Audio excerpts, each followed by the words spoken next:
Okay, class begins.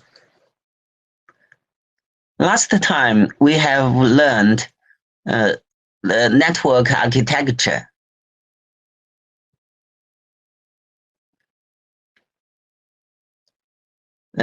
We have learned the OSI reference model and the TCP/IP reference model. It is the reference model used in the computer network, especially ARPANET. It is the grandparent of the nowadays computer network. Then the worldwide internet. We should should understand where the functions and properties of each layer of TCP/IP architecture. The link layer. Then it is the lowest layer in the model. The link layer describes what links, such as the serial lines and the classic Ethernet, must do to meet the needs of this connectionless internet layer. Link layer is not really a layer at all in the normal sense of the term, but rather an interface between host and transmission links. Then the internet layer is the linchpin, is the key that holds the whole architecture together. It is the key that holds the whole architecture together. So its job, internet layer's job, is to permit hosts to inject packets. Inject packets means sending or transmitting packets. Inject packets into any network and have them travel independently to the destination, potentially on a different network, because networks probably is implemented with different technology. They may even arrive in a completely different order than they were sent, in which case it is the job of higher layers to rearrange them if in-order delivery is desired. So the internet layer does not guarantee the in-order delivery. The internet layer defines an official packet format and protocols called IP, means Internet Protocol, plus a companion protocol called ICMP. ICMP means Internet Control Message Protocol that helps it function. The job of the internet layer is to deliver IP packets where they are supposed to go. Deliver IP packets to their destination, to the receiver. Packet routing is clearly a major issue, as is congestion. So packet routing and congestion control both are major issues. Both are major issues in internet layer. Though IP has not proven effective at avoiding congestions. So actually, IP does not deal with the congestion. But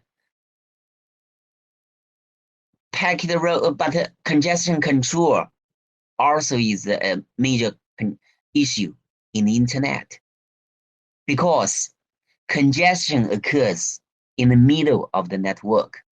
So it is the task for the internet layer to deal with congestion. Okay.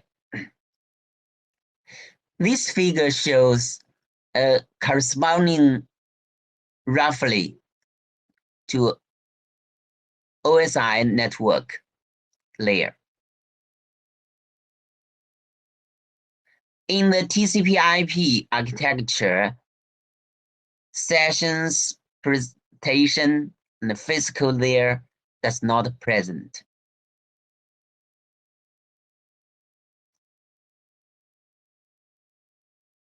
Then, in the TCP/IP architecture, what about the transport layer?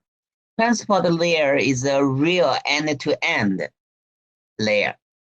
It is designed to allow peer entities on the source and destination hosts to carry on a conversation, such as in the OSI transport layer.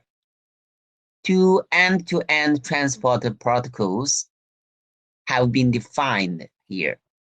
First one, TCP, means Transmission Control Protocol, is a reliable, connection-oriented protocol that allows a byte stream originating on one machine to be delivered without error on any other machine in the internet. So TCP, transmission control protocol provides a reliable transmission. Provide reliable transmission for the application layer. The second protocol in the transport layer is UDP, User Datagram Protocol. User Datagram Protocol is an unreliable, connectionless protocol. It is unreliable, connectionless protocol. If the packet is lost, then the sender does not retransmit, because UDP provides an unreliable, connectionless protocol.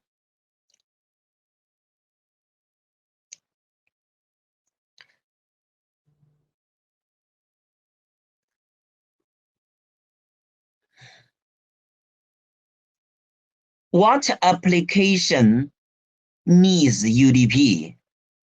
First, what applications will use UDP? Because there are some applications that don't want TCP sequencing or flow control and wish to provide their own transmission mechanisms. So there definitely are some applications which need unreliable transmission protocol, UDP. So not all applications need reliable transmission, because some applications will use UDP, but some other applications need UDP. So there are two end-to-end protocols designed in the transport layer of Internet. Okay.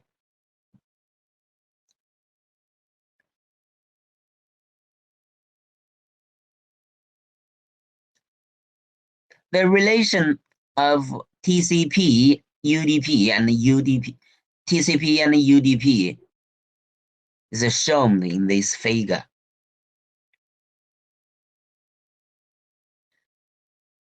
IP has been implemented on many other networks.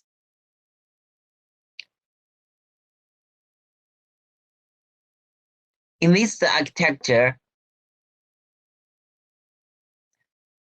there are DSL, SONET, wireless 802.11, Ethernet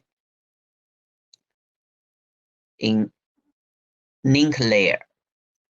In Internet layer, there are IP, Internet Protocol, ICMP, Internet Control Message Protocol. In transport layer, there are two end-to-end protocol, including TCP and UDP. TCP is reliable, connection-oriented protocol, while UDP is unreliable, connectionless protocol. In application layer, there are many protocols. Here listed: HTTP, Hypertext Transmission Protocol; SMTP, Simple Mail Transmission Protocol; RTP, a real-time transmission protocol; DNS, Domain Name System. So we will illustrate these protocols in the later chapter, from link layer, internet layer, transport layer, and application layer.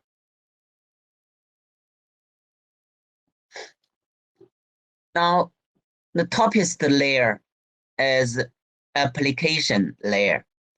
TCP/IP model does not have session or presentation layers.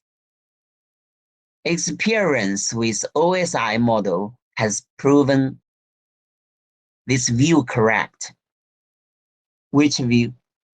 That is, the session and the presentation layers are of little use to most applications. Of little use to most applications. If some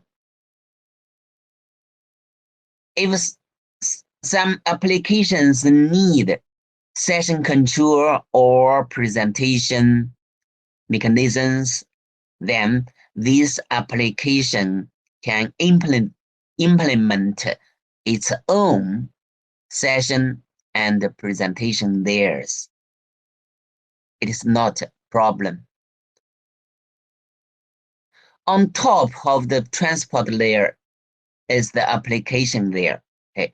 It contains all the higher level protocols.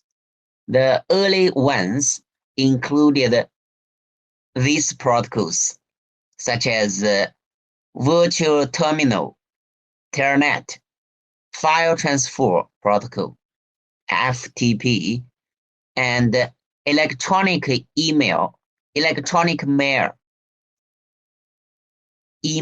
okay, based on the protocol SMTP, simple message transfer protocol, or simple mail transmission protocol. The domain name system, DNS, for mapping host names onto their network addresses.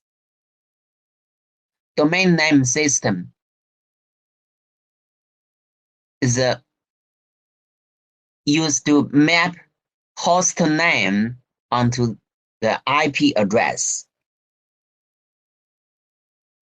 HTTP is the protocol for fetching web pages on the World Wide Web. And RTP, real-time protocol, is the protocol for delivering real-time media, such as voice or movies or videos.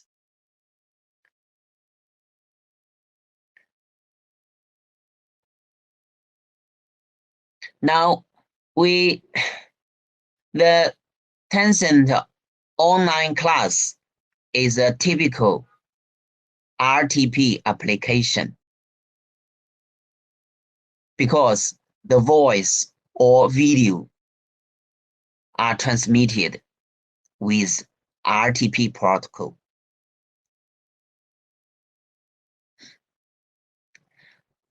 Then, for the convenience of our study, we will use a hybrid model. This model has 5 layers running from the physical layer up through the link, network, and the transport layers to the application layer. That means there are 5 layers in such hybrid model. It make our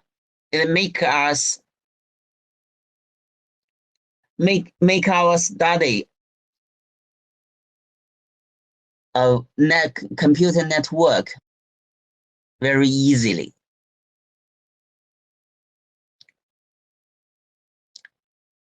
That means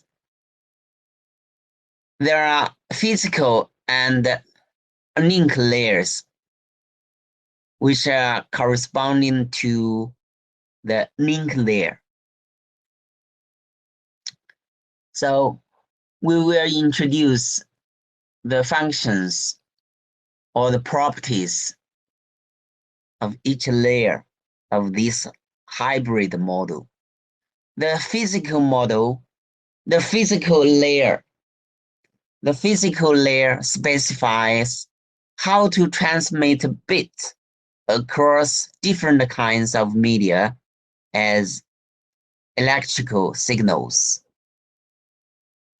So physical layer specifies how to transmit bits across different kinds of media as electrical signals. This is the function of physical layer. The link layer is concerned with how to send finite length. The link layer is concerned with how to send finite length messages between directly connected computers with specified levels of reliability. Ethernet and IEEE 802.11 are examples of link layer protocols. The network layer deals with how to combine multiple links into networks and networks of networks into internetworks so that we can send packets between distant computers. This includes the task of finding the path along which to send the packets. So it is the routing.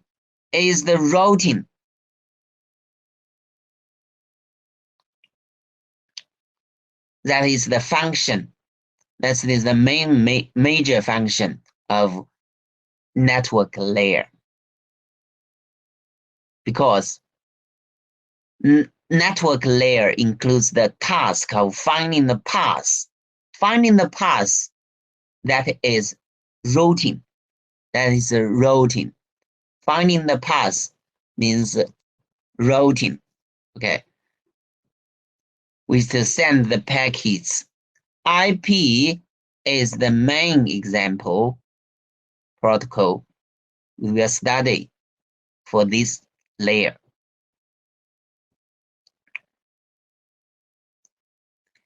IP is the main example protocol we will study for network layer. Certainly, there are some companion protocol such as ICMP, ARP. The transport layer strengthens the delivery guarantees of network layer, usually with increased reliability and provide delivery abstractions, such as a reliable byte stream that match the needs of different applications. TCP is an important example of a transport layer protocol.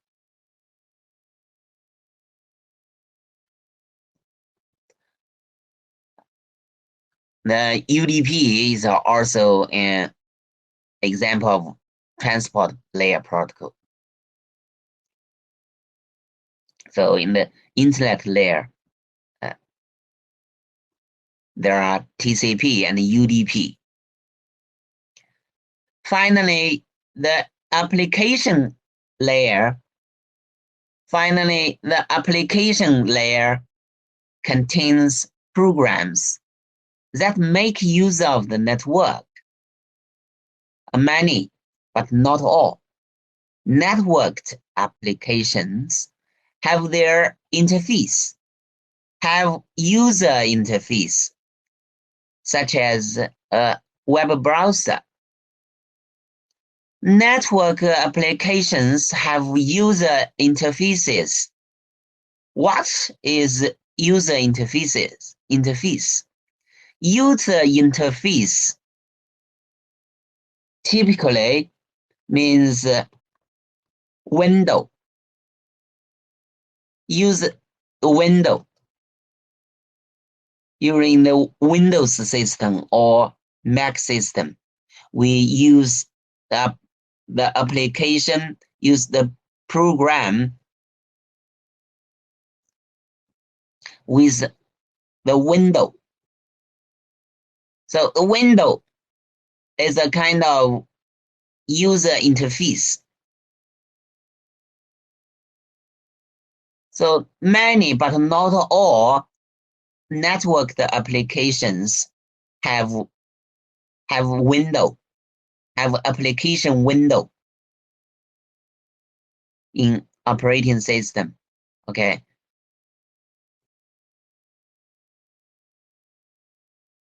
But web browser has windows.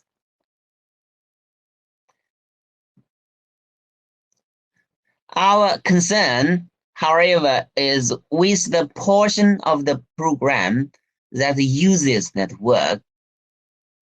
This is the HTTP protocol in case of the web browser. There are also important support programs in the application layer, such as the DNS. DNS is widely used by many applications.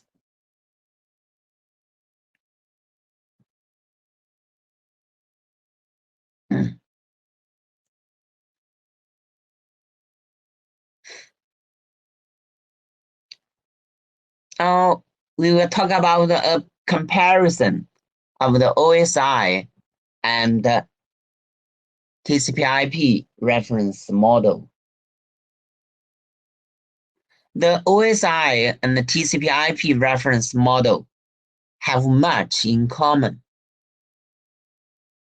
Both are based on the concept of a stack of independent protocols. Also, the functionality of the layers is roughly similar. For example, in both models, the layers up through and including the transport layer are there to provide an end-to-end network-independent transport service to processes wishing to communicate. These layers form the transport provider. Again, in both models, the layers above transport are application-oriented users of the transport service. The two models have many differences.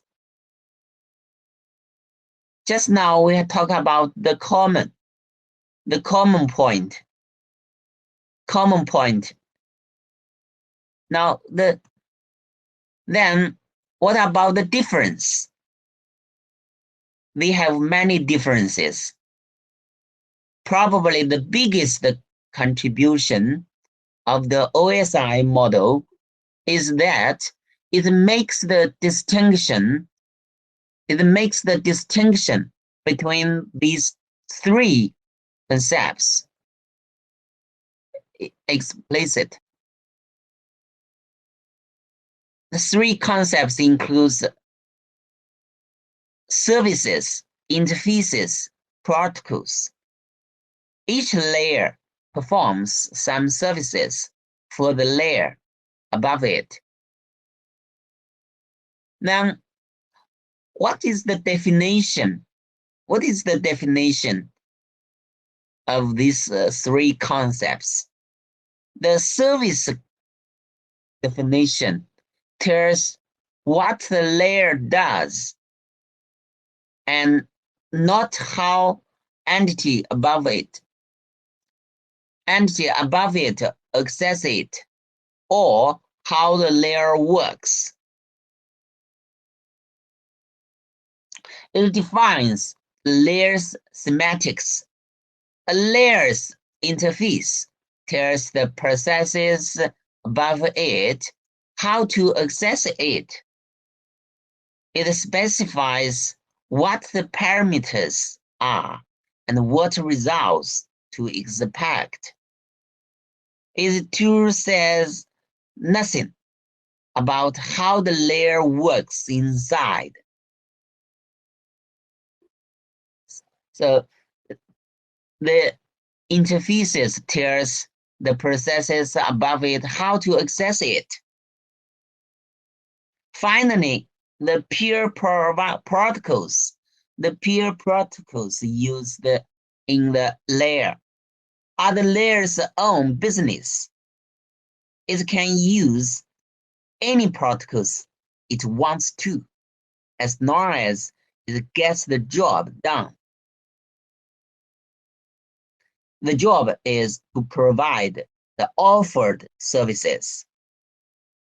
It can also change them at will, without affecting software in higher level layers. The Internet model did not originally clearly distinguish between services, interfaces, and protocols. So this is the shortcomings of TCP/IP model.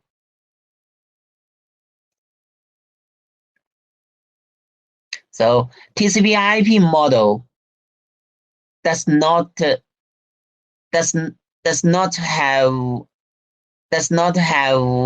fundamentally basis.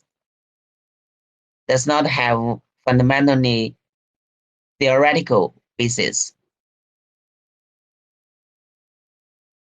While OSI model has a fundamental theoretical basis. Okay.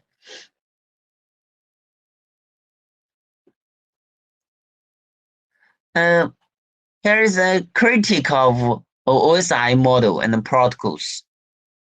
Neither OSI model and its protocols nor TCP/IP model and its protocols are perfect. Quite a bit of criticism can be and have been directed at both of them.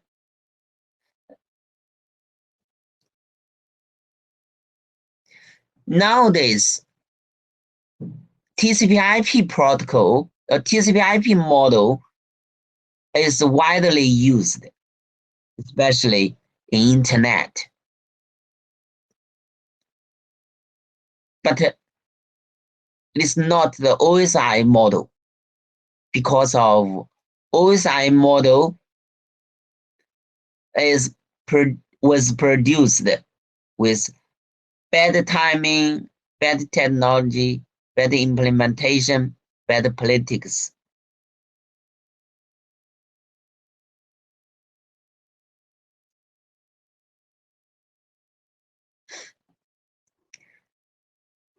First, the model does not clearly distinguish the concept of service. For TCP/IP reference model, does not clearly distinguish the concept of services, interfaces, and protocols. Good software engineering practice requires differentiating between the specification and the implementation, something that OSI this very carefully, but TCP/IP does not. So this is the first critics. First critic. Second, TCP/IP model is not at all general. It's not general at all, and is poorly suited to describing any protocol stack other than TCP/IP. The third one is the link layer is not really a layer at all in the normal sense of the term as used in the context of layered protocols. It is an interface between the network and the data link layer. Fourth, TCP/IP model does not distinguish between the physical and data link layer. Finally, although the TCP and the IP and TCP protocols were carefully thought out and were implemented, many of the other protocols were ad hoc, generally produced by a couple of graduate students hacking away until they go tired.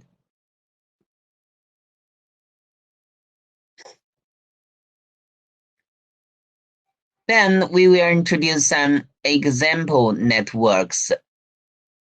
The subject of computer networking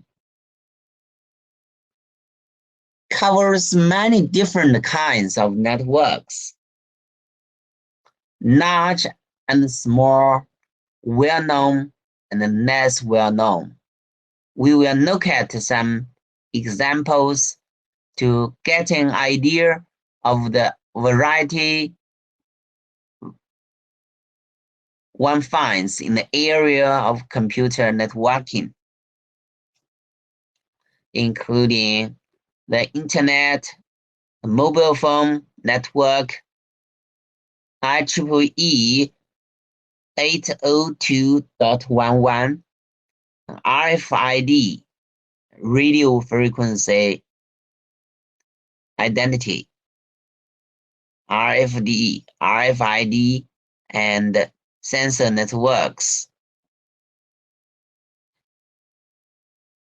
The Internet is not really a network at all, but a vast connection of different networks that use certain common protocols and provide certain common services. It is an unneural system in that it was not planned by anyone and is not controlled by anyone. For example, the Internet comes from the ARPANET, NSFNet, etc. Now, we will talk about some history of the Internet. History of Internet. Now, in the late 1950s, at the height of the Cold War, the US DoD, Department of Defense, US Department of Defense, wanted a common and control network that could survive a nuclear war. At that time, all military communications used public telephone network, which was considered vulnerable. The reason for this belief can be gleaned from this figure.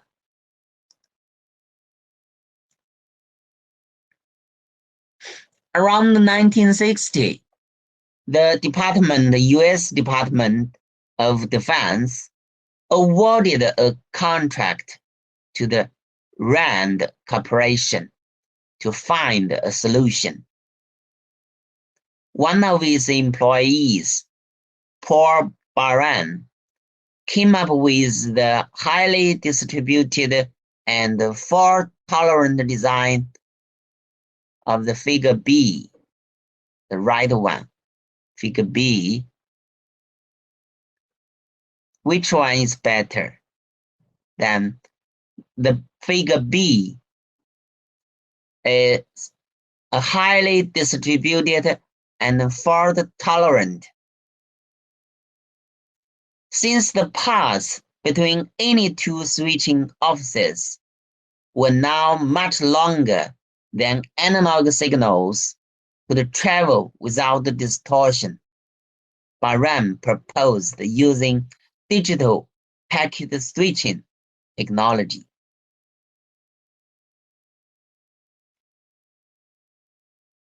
Because the paths between any two switching offices now much longer than analog signal could travel without distortion. So Baran proposed using digital packet switching technology. This is the left figure is the structure of the telephone system. Telephone system cannot satisfy the needs of the military communication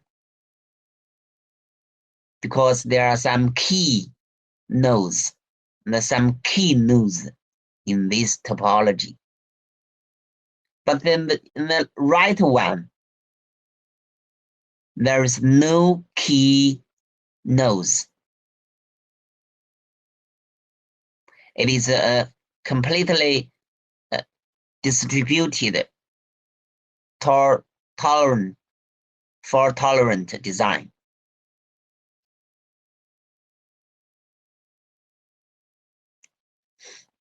This is the regional ARPANET design.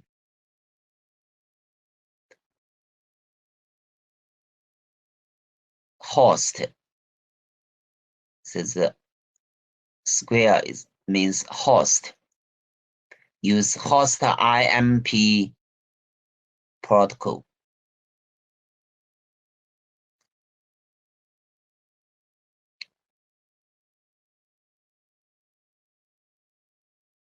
Okay. NSF-net in by the late 1970. By the late of 1970, NSF saw the enormous impact the ARPANET was having on university research, allowing scientists across the country to share data and collaborate on research projects. However, to go on the ARPANET, a university had to have a research contract with the DoD. Many did not have a contract. NSF's initial response was to found the computer science network in 1981. It connected the computer science department and industrial research labs to the ARPANET via dial-up and leased lines. In late 1980s, the NSF went further and decided to design a successor to ARPANET that would be open to all university research groups. NSF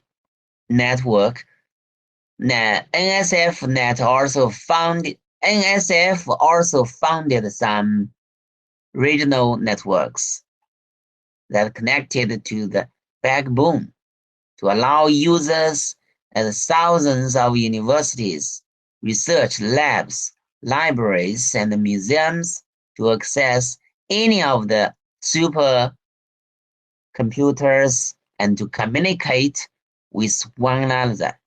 The complete network, including the backbone, and the regional networks, was called NSFNet. So this figure shows the NSFNet backbone in 1988, nearly 40 years ago.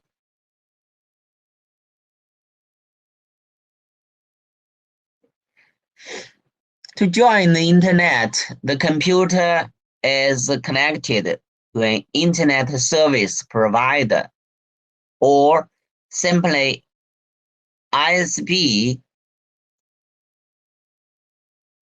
from who the user purchase internet access or connectivity.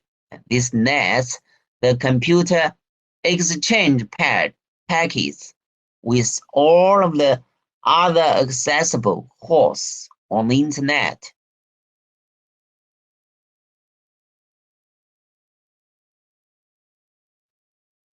This figure shows the overview of internet architecture.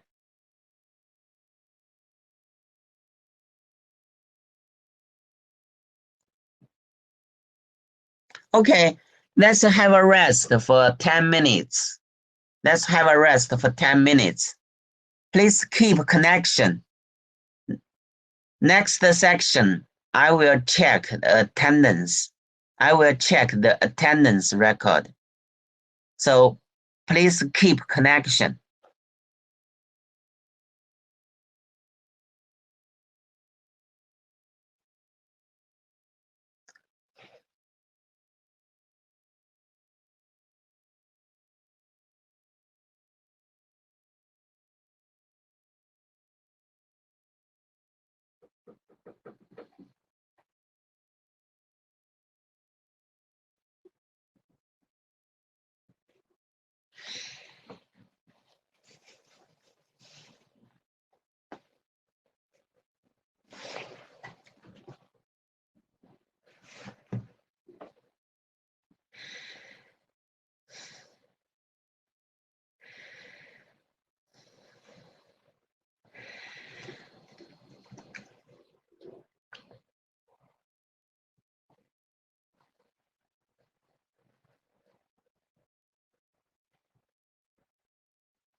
अच्छा।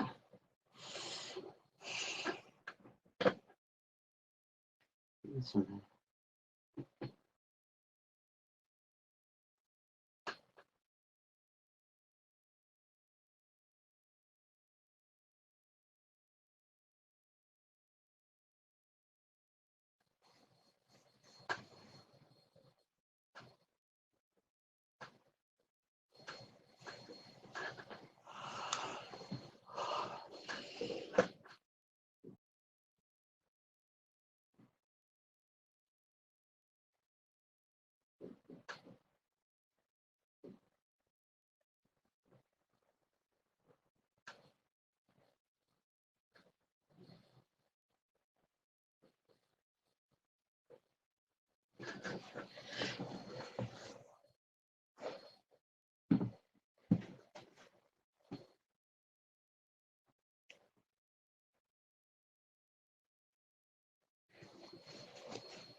था नहीं है। Yes.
Okay, let's continue.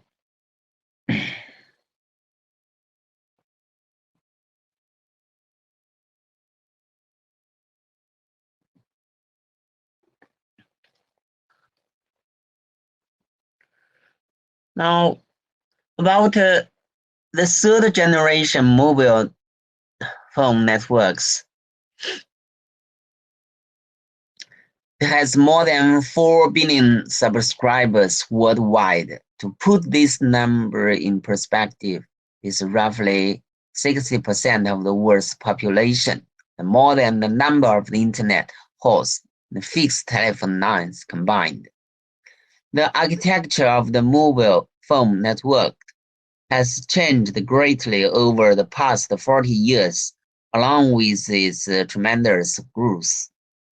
First generation mobile phone systems transmitted voice calls as continuously vary signals rather than sequences of bits. AMPS means Advanced Mobile Phone System, which was deployed in the United States in 1982, was widely used first generation system. The second generation mobile phone systems switched to transmitting voice calls in general form to increase capacity, improve security, and offer text messaging. GSM, GSM, Global System for Mobile Communications, which was deployed starting in 1991 and has become the most widely used mobile phone system in the world, is a 2G system. The third generation, or 3G systems, were initially deployed in 2001 and offer both digital voice and broadband digital data services. UMTS means Universal Mobile Telecommunication Systems, also called WCDMA, means wideband code division multiple access, is the main 3G system that is being rapidly deployed worldwide. It can provide up to 14 megabps per second. Megabps on the downlink and almost 6 megabps on the uplink. Future releases will use multiple antenna radios to provide even greater speeds for users. This figure shows the cellular design of mobile phone networks. In each cellular, there is a base station. Cell phone connect the base station.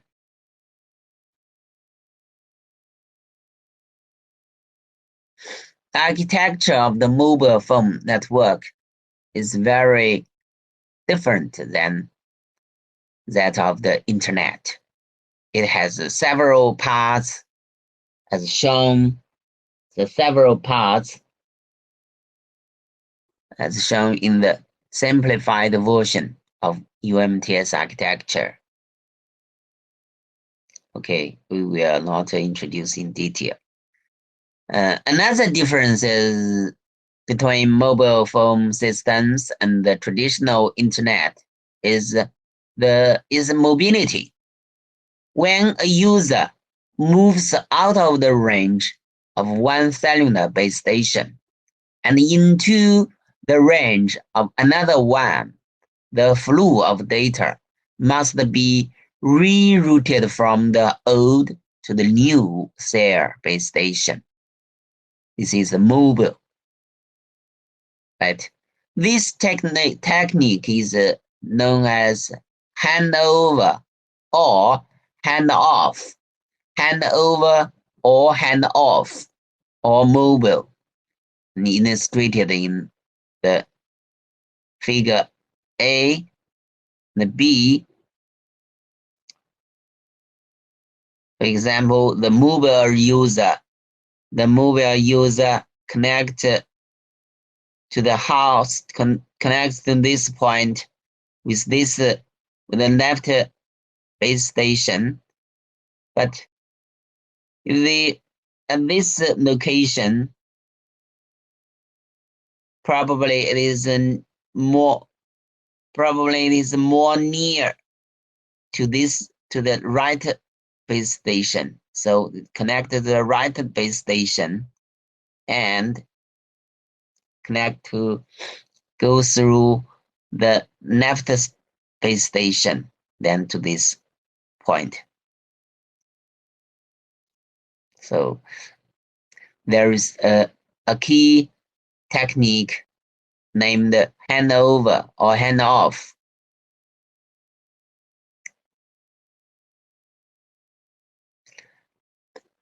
Then we will introduce wireless LANs. IEEE 802.11. A common slang name for it is Wi-Fi.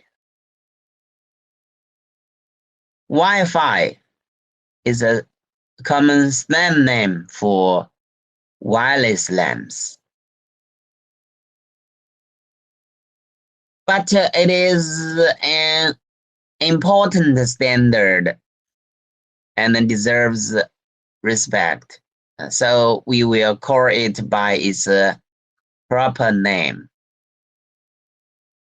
802.11. Instead of expensive licensed spectrum, 802.11 systems operate in unlicensed bands, such as the ISM bands. ISM means industrial, scientific, and medical bands, defined by ITUR organization. ITUR organization.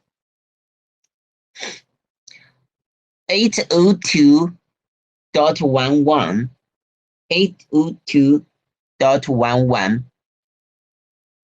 networks are made up of clients such as laptops and mobile phones and the infrastructure called AAPs that is installed in buildings.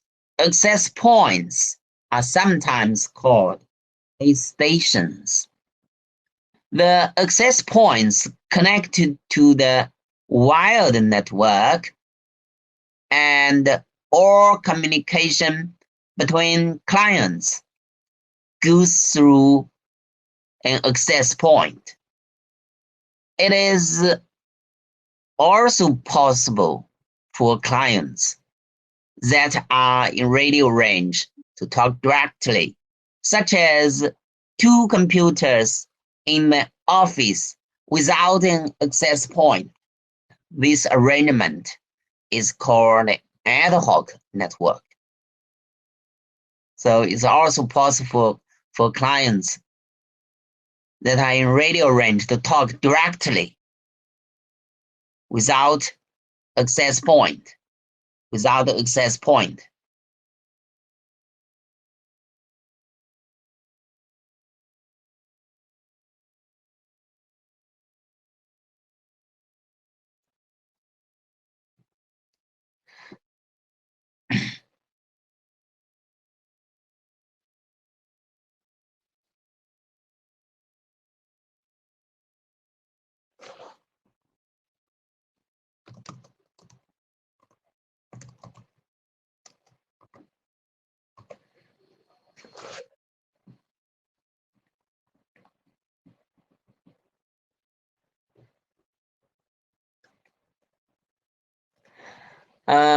This figure shows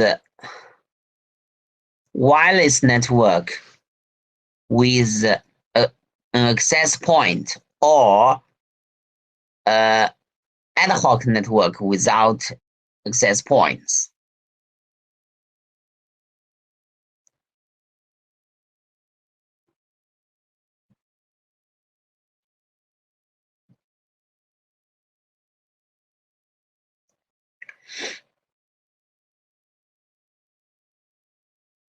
This figure shows multi-pass fading.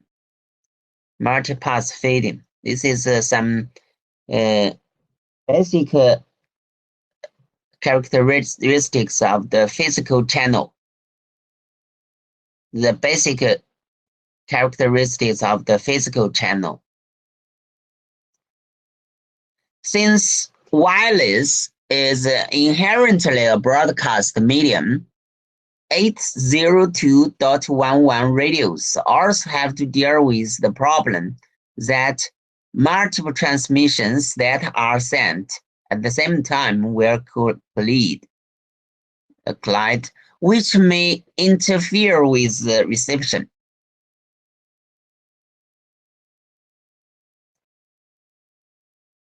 To handle this problem, 802.11 uses a CSMA, means carrier sense multiple access scan, that draws on ideas from classic wired Ethernet, which ironically drew from an early wireless network developed in Hawaii and called Aloha.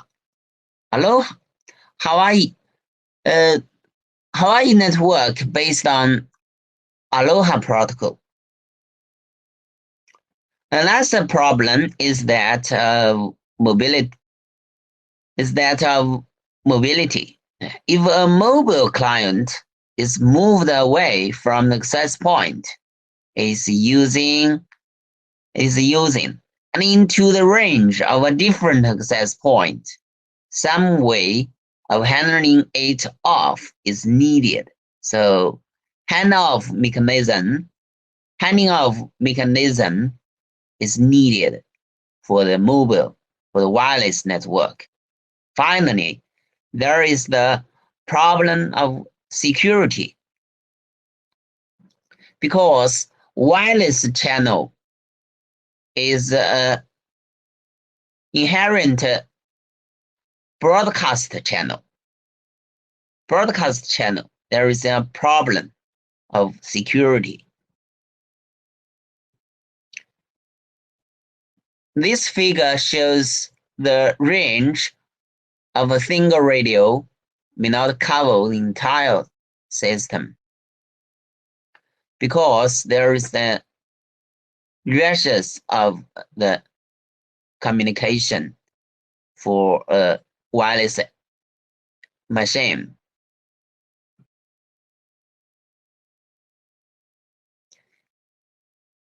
We will illustrate the problems of the range of the wireless machines later. Then what about the RFID and the sensor network? With radio frequency identification, everyday objects can also be part of a computer network. An RFID tag looks like a postage stamp size sticker that can be affixed to or embedded in an object so that it can be tracked.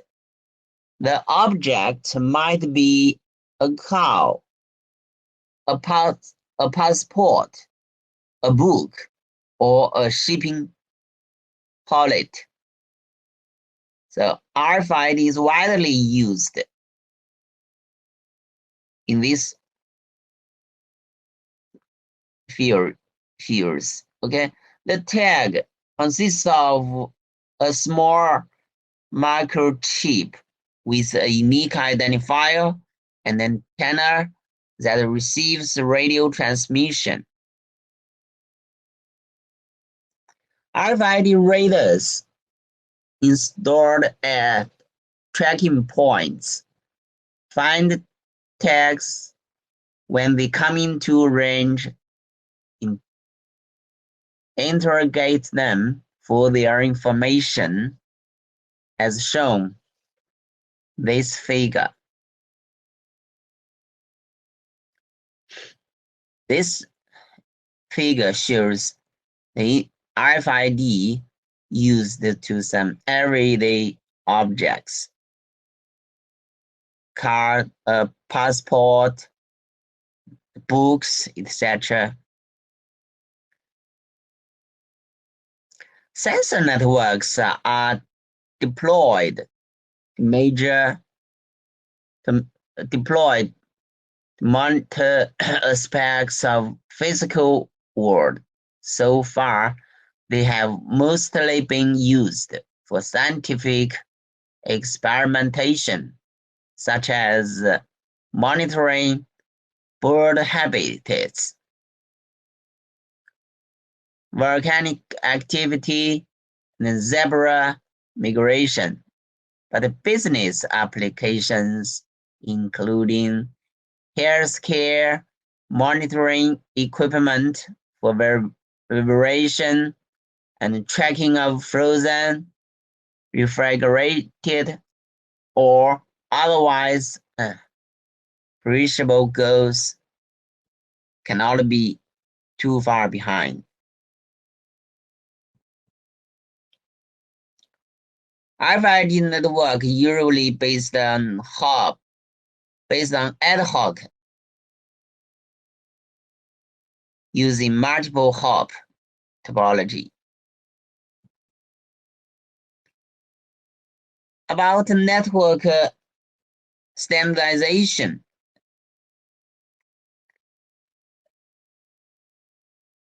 Many network vendors and suppliers exist, each with its own ideas of how things should be done. Without coordination, there would be complete chaos. The users would get nothing done. So we need standardization. We need standardization. So the only way out is to agree on some network standards. Not only do good standards allow different computers to communicate, but they also increase the market for products adhering to the standards. Standards define what is needed for interoperability, no more, no less. That makes the larger market emerged, and also that companies compete on the basis of how good their products are. Standards fall into two categories: de facto and the de jure. De facto standards are those that have just happened without any formal plan. De jure means by law standards, in contrast adopted through the rules of some formal standardization body. For example, Wi-Fi Alliance, 3GPP, etc. Or they are standardization organization. Who's who in the communication world? There we will introduce some standardization organization. ITU, means International Telecommunication Union has three main sectors, includes ITU-T, ITU-R, ITU-D. ITU-T means the telecommunication standardization sector, which is concerned with telephone and data communication systems. ITU-R is radio communication sector. It's concerned with the coordinating the use by competing interest groups of radio frequencies worldwide. The last one, ITU-D, the development sector, promotes the development of information communications technologies, narrow the digital divide between the countries' respective access to information technologies and countries with limited access.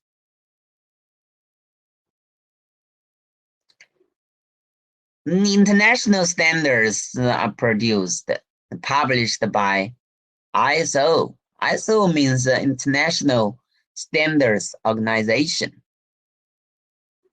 ISO's true name is the International Organization for Standardization.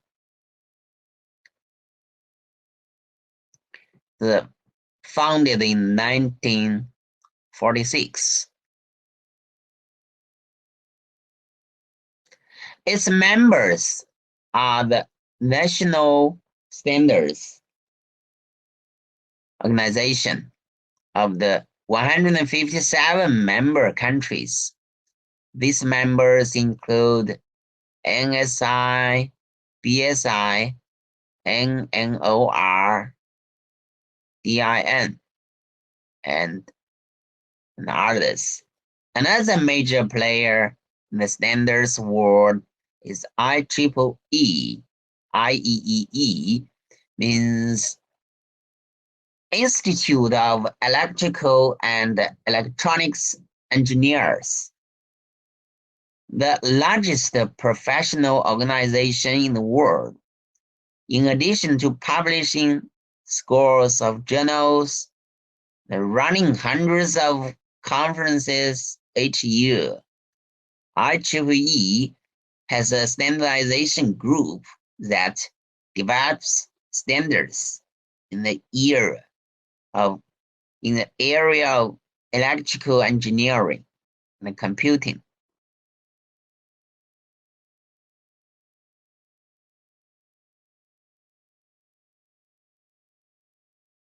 This figure shows the 802 working groups. Important ones are marked with a star. The ones marked with the down arrow are hibernating. The one marked with the up arrow, the arrow gives up and disbanded itself.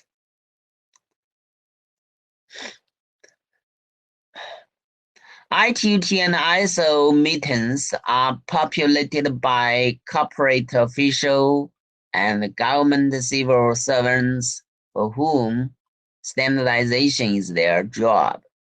Internet people, on the other hand, prefer NACHI as a matter of principle. However, with hundreds of millions of people all doing their own thing, little communication can occur.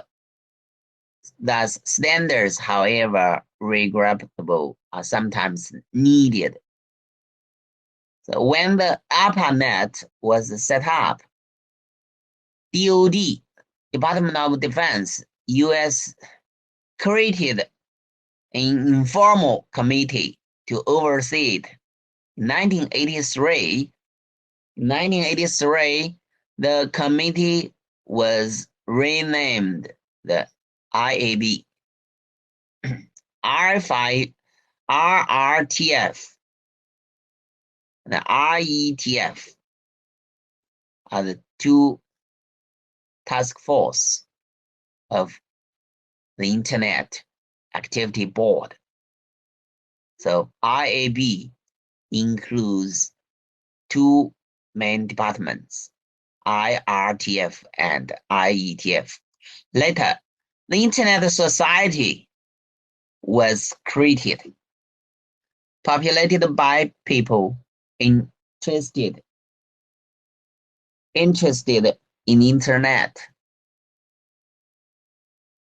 Interested in the Internet.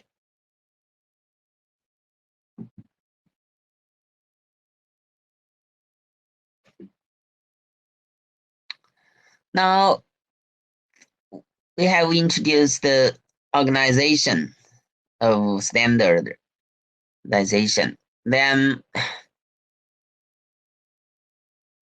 we will understand some metric units.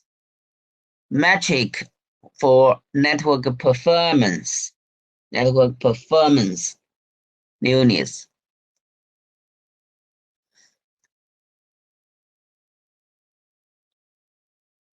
This figure shows some principal metric prefix. So we should remember this. We should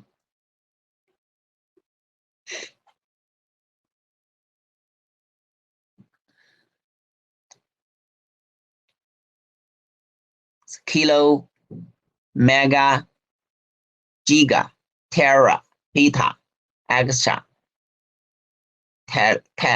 zeta, iota, set, and the mini, micro, nano, pico, nano,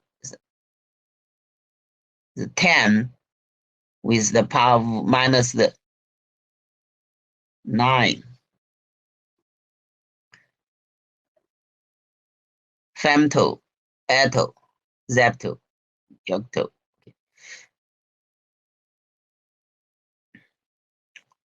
Okay, we have learned these points.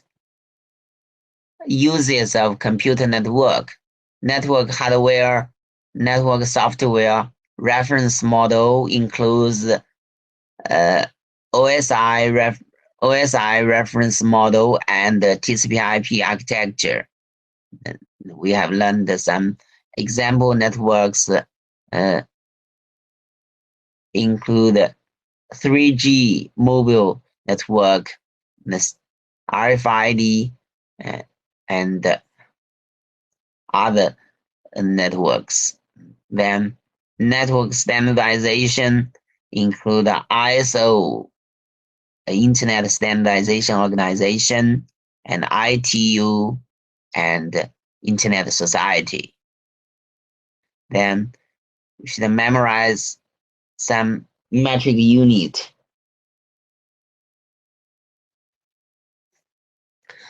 So for chapter 1, we should understand some definition and concept. Computer network and protocol, service, the interfaces. Each function, the function of each layer in OSI system or TCP/IP system.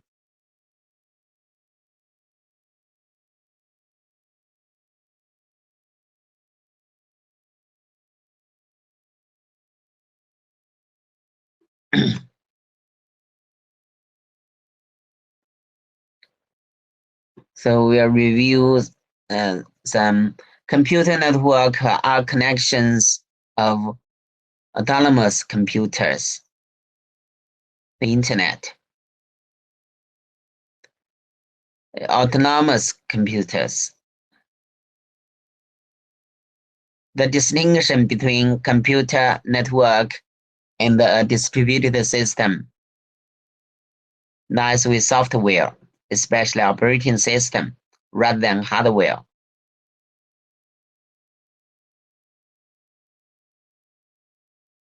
And according to their scale,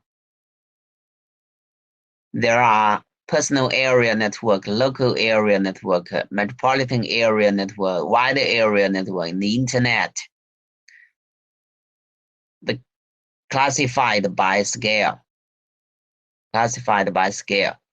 PAN, personal area network, that devices communicate over the range of a person. Local area network is a privately owned network that operates within or nearby a single building, like a home, office, or factory. Right? So we are reviewing some knowledge points. Wide area network spans a large geographical area, often a country or continent.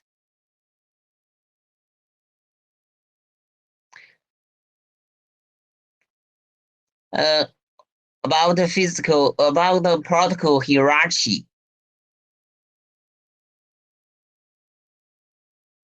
The purpose of each layer is to offer certain services to the higher layers while shielding those layers from the detail of how the offered services are actually implemented. Protocol layering is the main structure method used to divide up network functionality. Each protocol instance talks virtually to its peer. Each layer communicates only by using the one below. Neural layer services are accessed by an interface. At the bottom, messages are carried by the medium. Layers, protocols, and interfaces.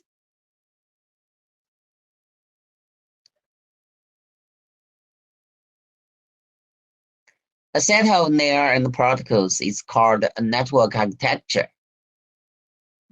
A list of protocols used by a certain system, layer by layer, one protocol per layer, is called a protocol stack. We use this philosopher translator secretary architecture to show why protocol layering is needed.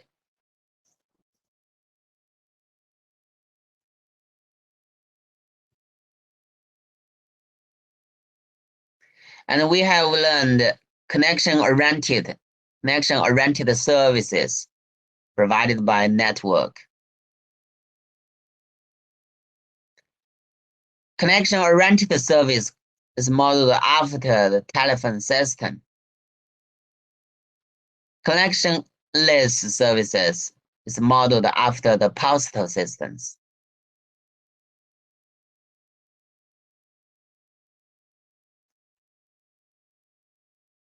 And we have illustrated the relationship of services to protocols. The service is a set of primitives that a layer provides to the layer above it. Protocol, in contrast, is a set of rules governing the format and meaning of the packets or messages that are exchanged by the peer entity within a layer. Entities use protocols to implement their service definition. They are free to change their protocols at will, provided they do not change the service visible to their users. So in this way, the service and the protocol are completely decoupled. It's a key concept that any network designer should understand well. This figure shows the relationship between a service and a protocol.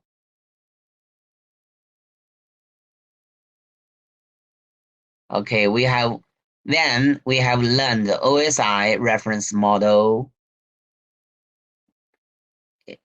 layer by layer, the function of each layer: physical layer, data link layer, network layer, transport layer, session layer, presentation layer, application layer.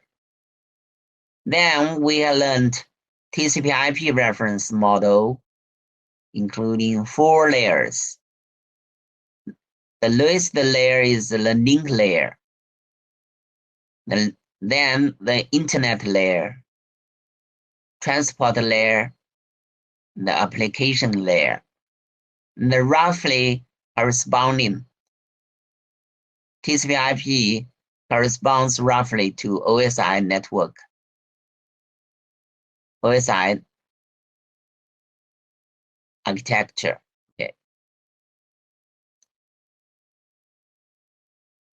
Usually we use this hybrid model.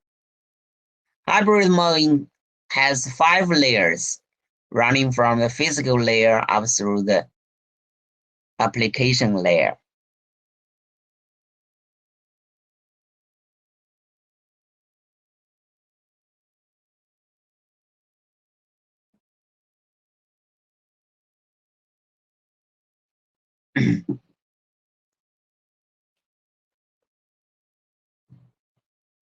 The physical layer, link layer, network layer deals with the certain questions, certain issues. Okay, we stop here.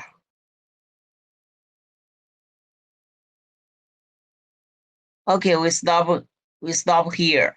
Next time we continue with the chapter 2. Next time we will study chapter 2. Okay, so much for today. Goodbye. So much for today. Goodbye.